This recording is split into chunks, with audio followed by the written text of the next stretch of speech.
voting has come and gone, and now the focus is on how the parties fared as those results start trickling in. Senior politics reporter Ziyanda Ngcobo is at the National Results Operations Centre in Tshwane. Karinda Jagmohan is at the KZN Rock in Durban, while Nasiphi is at the Western Cape Rock in the mother city. Joining me, of course. But before we go to Ziyanda, let's check in on the latest tally from the Results Centre in Tshwane. At the moment, 15% of the vote has been counted countrywide. Right, let's take you to Ziyanda Ngcobo. Of course, Ziyanda, very good morning to you. An important time, 7 o'clock, as, of course, the tally and the vote counting has moved just a little bit more compared to what we saw at 5 o'clock. What's it looking like? Absolutely, Mpo, and as we hear in the Tshwane Metro, 15% of the votes have been counted. They have come in, and let me just take a quick turn back. If you look, I'm looking at the Northwest, that's leading by wards. They've counted about 8%. When you're looking at the national vote, as I've already said, 9%. 15%, I should say, have already been counted. So those numbers coming in slowly but surely here in Tshwane, and we're looking forward to see which parties will be topping here in this metro. You'll recall that this metro was being run through a coalition after there wasn't a political party that won an outright majority. In fact, if you look at the top 3 political parties, they really threw all their resources into Tshwane, especially the ANC, which lost this metro in 2016. The DA, also the federal leader, John Steenhuisen, actually moving to this particular metro in an effort to try and win an outright majority in Tshwane because of the fact that the councils would always collapse. The coalitions were actually going through a very difficult time, and so this is also a very important metro for the political parties. And so as those results come in, we'll be looking at particular areas such as Mamelodi, Hammanskraal, but also if you go towards the southwest of Tshwane, in areas such as Laudium, as well as the east and the suburbs, it will be very crucial, especially since when you look at what happened during the last election, smaller parties such as the Freedom Front Plus also then grew during that particular election. Mpo? Right, Ziyanda, of course, it will be quite important to pay attention to the numbers and not, of course, preempt much of what would happen, judging from how those numbers are trickling in. This is something that has been cautioned as those numbers come in, to really take a look at them with a little bit of caution, as, of course, they're not telling yet of the bigger picture.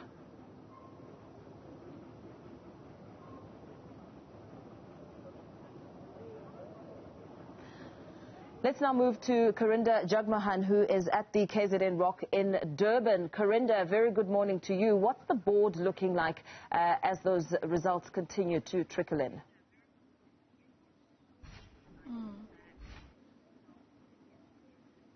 Yes, indeed. Well, good morning. Results trickling in, as you mentioned. We don't have confirmed results yet for the Tshwane Metro Municipality, KwaZulu-Natal's only metropolitan. But what I'm seeing on the map so far, the results map, is that we're seeing parties like the IFP and DA starting to overtake in some municipalities. In the northern parts of KZN, I'm seeing lots of the IFP colors, particularly here in Emadlangeni. This was actually an area, this is northern KZN, previously in 2016, gaining 56% of the ANC vote. But now, as results start to trickle in that area, the IFP is at 36% of votes. Results still trickling in, but their colors dominate much of that map. As well as then Okahlamba, this is Bergville, the Drakensberg area, previously an ANC stronghold, but what I'm seeing now are more DA colors on that map. So it looks like we're seeing a change there in terms of party the leading party. In Nongoma as well, it seems that we see the IFP and NFP as well at the top of results there. But going down to your lower south regions of KwaZulu-Natal, lots of green popping up. This is the color for the ANC. In Richmond, the ANC seemingly gaining majority there, 76% for the ANC thus far. And it seems most votes have been counted in that area. That has been an area that has been hotly contested with issues of political violence at that area. The Umgeni municipality was something to look out for. This was previously an ANC stronghold during the 2016 local government elections, and over the past election campaign, the DA's KZN leader Francois Rogers, who hails from that area, has spoken about overtaking that municipality. It seems they're on their way to doing this. The DA currently standing at 68% in terms of votership support, and it seems that most votes for that municipality have already come in as well. So that's the Howick, Mooi River area of KwaZulu-Natal, Umgeni municipality. So it seems there's also a change there.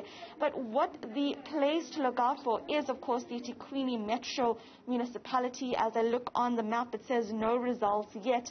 But on the ground, specifically on the social media pages of the party councillors that are campaigning on the ground, it looks like the DA rather has overtaken at least one municipality in eThekwini, that's Ward 52, and this is as results trickle in. So more during the midday do we understand we're going to get the results for eThekwini Metro. It is, of course, KwaZulu-Natal's metro hub. It has more numbers in terms of residents who live here, and of course it's going to take a bit longer to count those votes. But it is, of course, this area that will understand who will then take the seat of the eThekwini Metro Municipality Council, who will be named and sworn in as the next mayor. And they will essentially have a lot of handling power in terms of looking at KwaZulu-Natal's economic development, because it is this metro municipality that is the hub for economic development in the province. It was one of the most important municipalities in terms of the parties that are looking to contest and looking to ultimately win seats in the eThekwini Council. Very well, Karinda. Jagmohan, let's leave it there for now, out in the rock in KZN. Let's now take you to our reporter Nasiphi, who's tracking the latest developments from the hotly contested Cape Town Metro. Nasiphi, good morning to you. The DA is likely to retain control of the city of Cape Town. That's according to what we're hearing from analysts. As those results trickle in, what's it looking like? Well, Paul, we also heard from DA's Jordan Hill, who is the mayoral candidate, yesterday, that obviously the numbers of the Democratic Alliance will not be an outright majority as compared to the 2016 local government elections, and has said, or rather cited, many reasons for them to increase in terms of the votes that they received in 2016, saying that there were a number of challenges, particularly in the ANC, people being, angry with the state capture and also the former president. However, as we stand here with the numbers trickling in, as you put it, the DA is leading. We'll just show you the board while we, speak over the visuals. The board just shows that the Democratic Alliance in the Western Cape is currently sitting at 40 wards. The ANC behind them with 17. The Patriotic Alliance, who is one of the new kids on the block, seem to have made quite a number of headway within the Western Cape, with 2 seats in the ward, including Ukoza, which is very dominant within the Karoo section, and in the city of Cape Town, rather, the Democratic Alliance is currently sitting at like 31%. The ANC is just above 11%, and the Good Party also, holding firm there with about 5%.